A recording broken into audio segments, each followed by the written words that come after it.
காந்த சக்தி அது சுழன்று வரும்போது அது 8 விதமான உறுப்புகளை ஏற்படுத்திக் கொள்ளும். அவை 8 என்ன?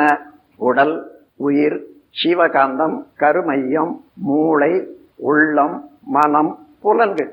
இந்த 8 விதமான உறுப்பு இயக்கங்கள் தோன்றி ஒன்றுபட்டு இயங்கக்கூடிய இடத்துலதான் சீவன் என்பது உற்பத்தி ஆகும். இந்த 8ல ஏதேனும் ஒன்று வேலை செய்யல மனிதன் உயிர் இருக்குமா?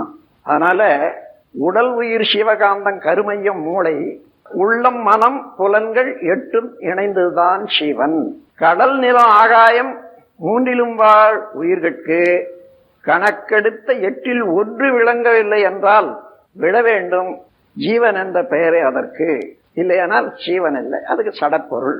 சடம் உயிர் என்ன?